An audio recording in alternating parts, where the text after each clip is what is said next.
ഒരു കഥ പറയാൻ മഹാനായ നബി മുഹമ്മദ് മുസ്തഫ സല്ലല്ലാഹു നരകത്തിൽ കടന്ന രണ്ട് ചെറുപ്പക്കാരെങ്ങനെ രക്ഷപ്പെട്ടു? ബിരുദന്മാരല്ലേ? നരകത്തിൽ കടന്ന രണ്ട് ചെറുപ്പക്കാരെങ്ങനെയോ നരകത്തിന്റെ പുറത്തു ചാടി. എന്നിട്ട് രണ്ടുപേരും കൂടെ സ്വർഗത്തിലേക്ക് ഓടുന്ന വഴിയിൽ മലക്കുകൾ പൊക്കി അള്ളാന്റെ മുന്നിൽ കൊണ്ടുവന്നു. രണ്ടുപേരെയും അള്ളാഹുവിന്റെ മുന്നിൽ കൊണ്ടുവന്നു. അള്ളാഹു രണ്ടുപേരെയും നോക്കിയിട്ട് പറഞ്ഞു, ഒരു രക്ഷയില്ല, തിരിച്ചങ്ങോട്ടിന് പൊക്കോളെ. അള്ളാഹു പറഞ്ഞു രണ്ടുപേരോടും പോകാൻ. ഒരുത്തനാണെങ്കിൽ പോടാന്ന് പറഞ്ഞ പോലെ ഊട്ടി പോകാൻ പറഞ്ഞ പോലെ ഓനങ്ങ് പോവാ, തിരിഞ്ഞ് ഒരൊറ്റ പോക്ക്. എന്ന രണ്ടാമത്തെ ചങ്ങാതിയാണെ പോണില്ല, അള്ളാന്റെ മുന്നിൽ നിന്ന് കരയുന്നുണ്ട്. അള്ളാഹിങ്ങനെ കണ്ണിരിട്ടിട്ട് നോക്കാം, വല്ലാത്ത നോട്ടം. അള്ളാഹ് പറഞ്ഞു, പോടാ, ഞാൻ പോവില്ല. എടാ നിന്റെ കൂടെ വന്ന് പോടാ, ഞാൻ പോവില്ല. അല്ലാ, നീ എന്താടാ എന്നെ ഇങ്ങനെ നോക്കണേ? പടച്ചോൻ ചോദിച്ചു, നീ എന്തിനാടാ എന്നെ ഇങ്ങനെ നോക്കണേ? ഇല്ല അല്ലാ, ഞാൻ നിന്നെ കുറിച്ച് ഇങ്ങനെയൊന്നും ആയിരുന്നില്ല വിചാരിച്ചത്. നോൻ പറയാ, അള്ളാഹുവെ, ഞാൻ നിന്നെ കുറിച്ച് ഇങ്ങനെയൊന്നും ആയിരുന്നില്ല വിചാരിച്ചിരുന്നത്. അപ്പൊ അള്ളാഹു ചോദിച്ചു, നീ എന്നെ കുറിച്ച് എന്താ വിചാരിച്ചിരുന്നേ? അള്ളാഹുവെ, നരകത്തിന്ന് ചാടിയ നീ പിടിക്കുമെന്ന് എനിക്ക് നല്ലതുപോലെ അറിയാം.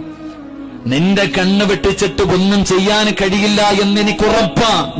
എന്നിട്ട് ഇവൻ വിളിച്ചപ്പോ എന്തിനാ കൂടെ ചാടിയെന്നറിയാല്ല.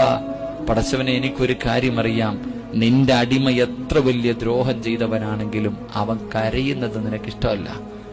നിന്റെ അടിമ എത്ര വലിയ പാപം ചെയ്തവനാണെങ്കിലും അവൻ കരയുന്നത് നിനക്കിഷ്ടമല്ല റബ്ബേ. ഈ നരകത്തിന്റെ തീക്കകത്ത് നിന്ന് കേറി നിന്റെ മുന്നിൽ വന്ന് ഞാൻ കരഞ്ഞുകൊണ്ടിരിക്കുമ്പോൾ എന്റെ കരച്ചല് കണ്ടിട്ട് കേറി സ്വർഗത്തിൽ പോടാ എന്ന് നീ പറഞ്ഞു വിടുമെന്ന് കരുതിയിട്ട ഞാൻ വന്നേ. എന്നെ വീണ്ടും അങ്ങോട്ട് തന്നെ പറഞ്ഞു വിടുകയാണോ?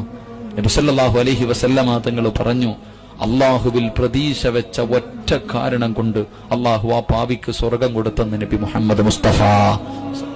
അപ്പൊ നരകത്തിൽ കിടന്ന അവൻ അറിയായിരുന്നു, ഞാൻ അള്ളാന്റെ മുന്നിൽ പോയി കരഞ്ഞ അള്ളാഹ് എനിക്ക് സ്വർഗം തരുമെന്ന്. നീ നിൽക്കുന്നത് ദുനിയാവിലെ സ്വർഗത്തിലാ. നീ ഇപ്പോഴും ത്രാസ് പോലെ നിക്ക, ഏത് വേണമെന്ന്. അള്ളാഹുവിനെ കുറിച്ച് നല്ലത് ചിന്തിക്ക്. ഒരടിമ അള്ളാഹിനെ കുറിച്ച് എന്ത് കരുതുന്നോ അത് അള്ളാഹു കൊടുക്കുമെന്ന് നബി മുഹമ്മദ് മുസ്തഫ. അപ്പൊ ഇനി പറ, ദുആ ചെയ്താ സ്വീകരിക്കുമെന്ന് വിശ്വാസമുള്ളവർ മാത്രം കൈവക്കുക.